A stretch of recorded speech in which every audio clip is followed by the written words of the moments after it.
my name is Francis, and myself and my partner Roselda, we met in London,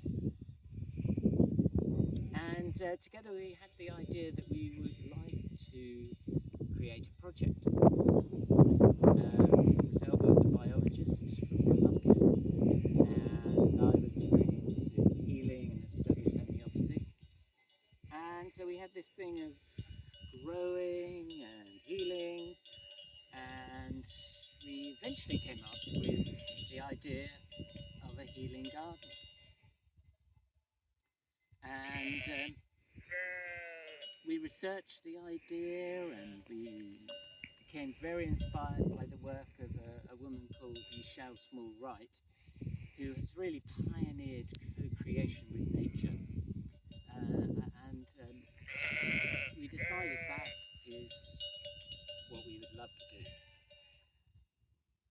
Create a healing garden with nature.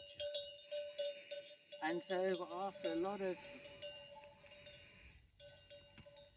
looking around places, Colombia, Spain, Portugal, we have ended up here in Spain, this beautiful place. So we have here about 2.5 hectares. We've got some sheep on the land at the moment. They're not ours, but they're very nice to have. You can probably hear the bells clanking away and them moaning. We have mainly cork trees here and some evergreen oaks. We have a rough piece of ground here where we're standing, and we look across to the east. We can see the house which we've had renovated. Bit of an olive grove there, and we'll take you down to the main growing area. And my plan is to document my activity in co-creating with nature, which is the main thing. The basic premise of that is that nature is the intelligence behind everything that we do, including us and our bodies. And we would be crazy not to consult with nature when attempting to create anything here in this physical realm. So I have written a bit on our blog. We have a website, a Facebook page. We should probably put a link from this video to those, where I explain a lot more in detail about the aspects of communication with nature.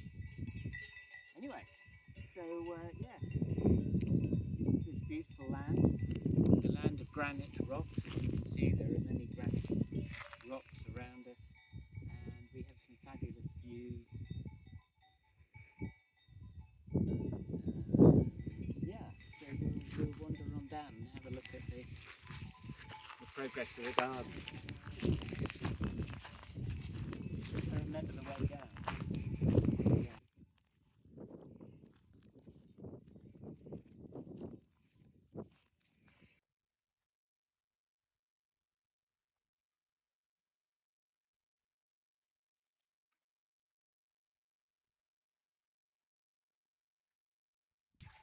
We hope to put some yurts and possibly some huts for people to stay in, so they can come and enjoy this peaceful place and meditate and do yoga with us.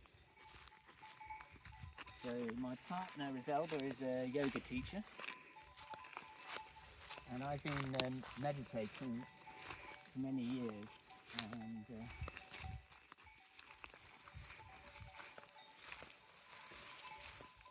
I'm very happy to share what I've learned.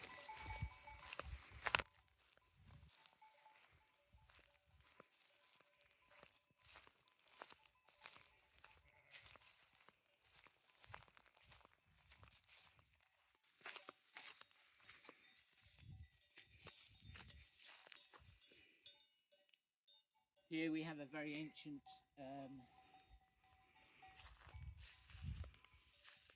chestnut tree, still producing chestnuts.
They're harvested every 7-8 years, 7-8-9 years, depending on how they're doing.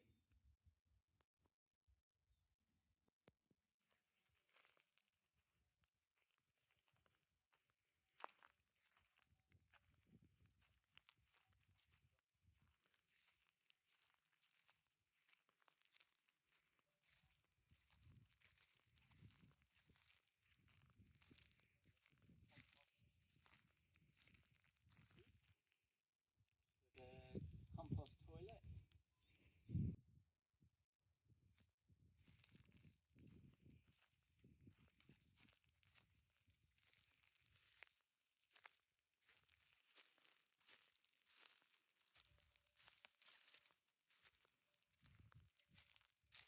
So these wonderful cork oak trees have a real affinity for these granite rocks. You can see that they almost seem to be growing out of the rock. You can see one behind you here.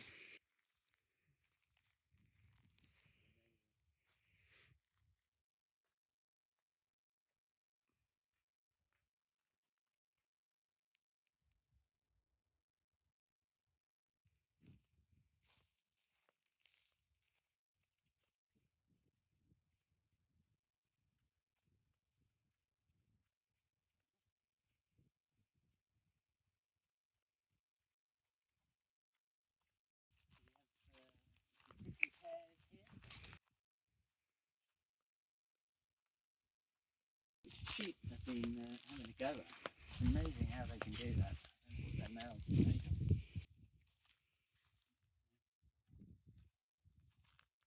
We have 2 wells here.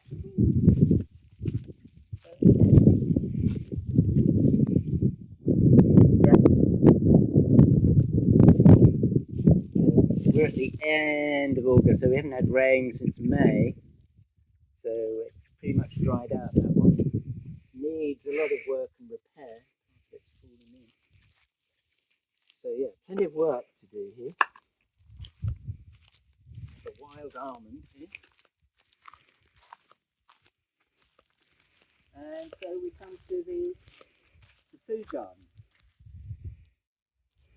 So in planning this food garden, I write down exactly what this food garden is for and what I want it for and how many people it's going to feed and all that sort of detail. And then I ask nature what size, what shape and what form this garden should take. And I communicate with nature using muscle testing. So I ask the questions in such a way that I get a yes or a no answer. At the same time, I do get intuition sense about what the answer is going to be quite often. But really, I follow what nature gives me. And I did this all on paper first. The diameter, the width of the beds, width of the paths, how many paths, where the paths are. And I drew that all out on paper. And then I brought that down and it all fitted in here perfect. It's quite amazing. Anyway, let's come down. The light, the sun is going down, but we've got just enough light. So I've marked out the circumference. And we've got three main paths coming in to the centre.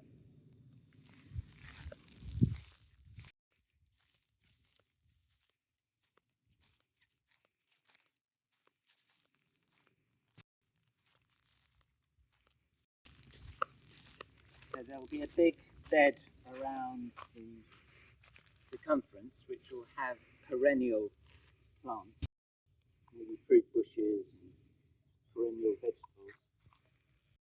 And then there'll be vegetable beds,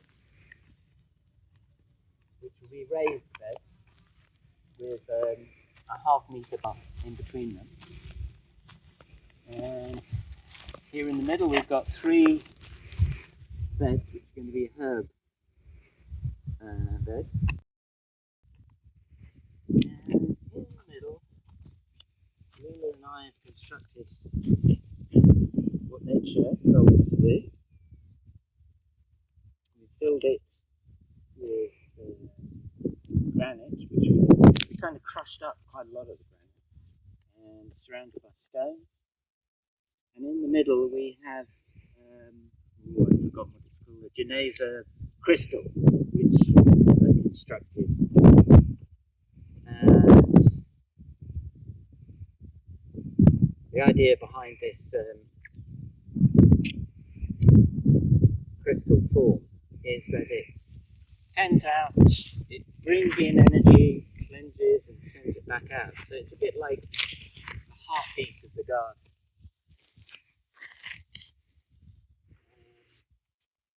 So yeah, this is the one half of the new garden. The second half is going to be leading on from this path. There'll be four squares going down towards that wall.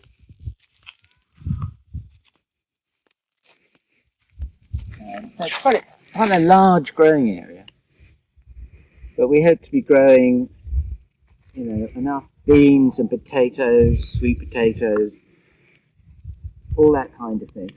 Squashes, sweet corn. So yeah, certainly going to keep him busy over the years, I'm sure.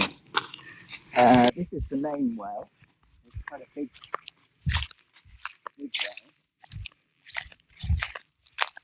Covered,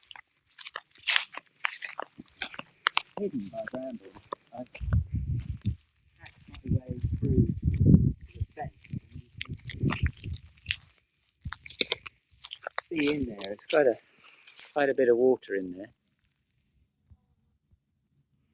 So it's quite a low part of the land, and I think the water table is pretty good here. So I think it's a good place, good area for growing things. I might even try some avocado trees and things down at the bottom here. And looking up to the entrance to the property, up the field here, we'll plant that all with trees, nut trees, fruit trees, olive, and yeah, it'll be a bit of a food forest up there. And yeah, so what else am I going to say? What do I need to finish on? Where you are in Spain? I don't think that's... I'll just say we're in Extremadura. Oh, wait a minute. How am I going to finish? Yeah, okay. Good. Yeah, so if you're interested in growing and really working with nature in a respectful way, in the way that acknowledges the intelligence of nature, if you're really interested in that, and you want to see somebody attempting to do that, then yeah, please follow us. I've just started doing these videos, as it's probably quite evident. But I hopefully I'm going to do it as regularly as possible, and I'm sure there's going to be a lot of interesting content around growing, around healing, around meditation, around yoga, around communicating with the unseen forces around us, and engaging with the local people and the local fauna and wildlife and birds. Yeah, so it feels like quite an adventure, and you're invited to come along.